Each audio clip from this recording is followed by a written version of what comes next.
awftidii ballaaneed oo hogaaminayay wasiir ku-xigeenka wasaaradda gaadiidkii horumarinta jidadka Soomaaliland Sahal Maxamed Jaamac ee labadii maalmood ee ugu dambeysay ku sugnaa degmada Dhahar ayaa waxa wasiirku maanta dhagax dhigay xarunta dhismayaal cusub oo lagu kordhin doono isbitaalka degmadaasi iyo waliba macadka culunta barashada caafimaadka oo loogu magac daray Professor Abiyan waxaana wasiir ku-xigeenku kormeer ku maray qaybaha kala duwan ee isbitaalkaasi isagoo warbixin la xiriirta dhinaca caafimaadka iyo baahiyaadkiisa halkaasi ka dhageystay agaasimaha isbitaalkaasi isagoo dhinaca kalena ay qaar ka mid ah madax dhaqameedka iyo waliba aqoon-yahanada ay xukuumadda uga mahadceliyeen mashaariicaha horumarineed ee xukuumadda Soomaaliland ay ka wado degmada Dhahar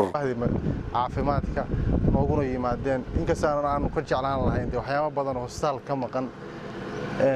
nooga muhiimsanaan lahayd in loo keeno for example hospitalku wuxuu leeyahay maanta hospitalka weyn oo wasiirkuna uu arkay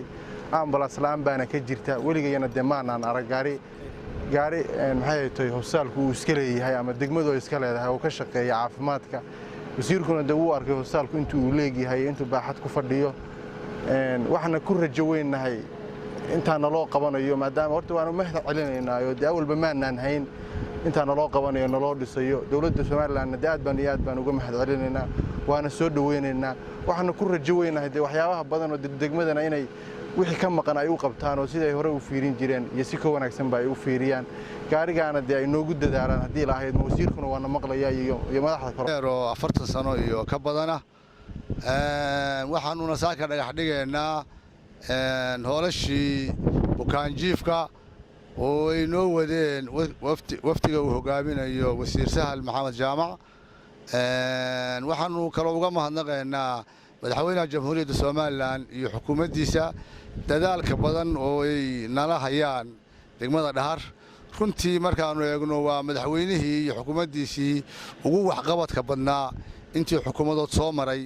xagga mashaariicda waayo kuwaanu saaka dhigaynaa waa kii 10aad ama kii 9aad iyadoo wali aanay kala bartagin xukuumadda intii la doortay insha Allah wixii damana waxaan rajaynaynaa sida iyo si ka sii fiican inay noola soo shaqeeyaan dilahaydmo aad baanu uga mahad celinaynaa anigoo ku hadlaya magacayga iyo magaca korniska isbitaalka laba waar oo lagu kordhinayo aad baan idin salaamayaa isbitaalka sida uu ka warbixiyay madaxa isbitaalku sida uu sheegay horta baahiyo badan baa ka jira baahiyuna way kala horeeyaan horta maanta waxa la hayo unba laga hadli karaa wixii ina ka dhiman waxaynu insha Allah dib u la noqon doonaa xukuumadda iyo dawladda baynu dib ugu noqon doonaa maanta waxaynu dhagax dhigaynaa waa laba waar oo loogu talagalay bukaanka rag iyo dumar waxa weeye mashaariicdan hadda la dhagax dhigayana waa mashaariicdii uu madaxweynaha jamhuuriyadda Soomaaliland uu ugu deeqay bariga Sanaag kuwii ay lahayd degmada Dhahar ayaynu hadda dhagax dhigaynaa wasiirka gaadiidka iyo horumarinta jidadka iyo suldaanka Suldaan Muuse Jaamac ahna generaalka ciidanka taliyaashii ciidamada odayaashii siyaasiyiintii kulli goobjoog baa loo wada yahay maanta waa dhagax dhigaynaa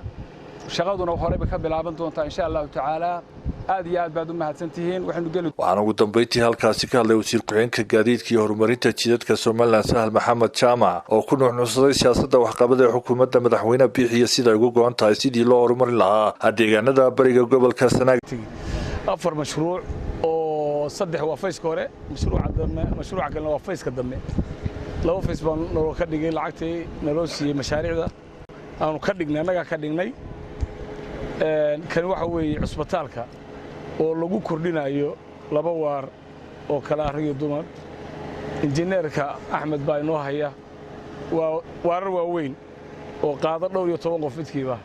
waa u baahnaa wax liibteenoy baa ligi jiray dhirta taacuunka markuu dhaco marka ku tusisay dhacay wax badan baa dhacay meel la dhigaa la waayay teenoy kala dhigay ummadana waxa loo baahan yahay aan balaasta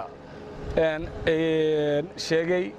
daawudyar inay ka dhiman tahay hore kuwa loo keenay maqan meel galeen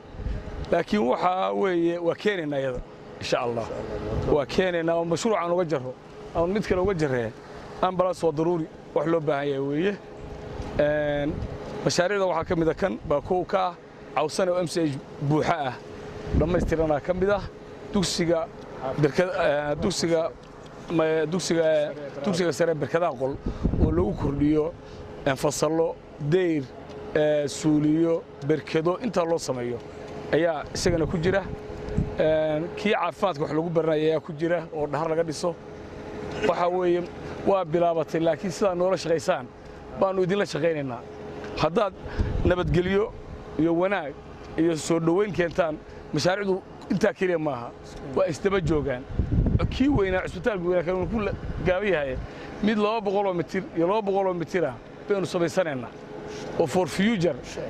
cisbitaalada standardka ah ka mida waa daba joogaa gurigii martida daba jooga waxaanu u baahannahay keliya inaynu waxqabad inuu ku tartanno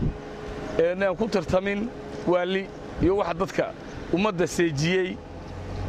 arrimaheedii bulshada cali daahir telefishinka caalamiga Home Cable TV magaalada Ceergaabo.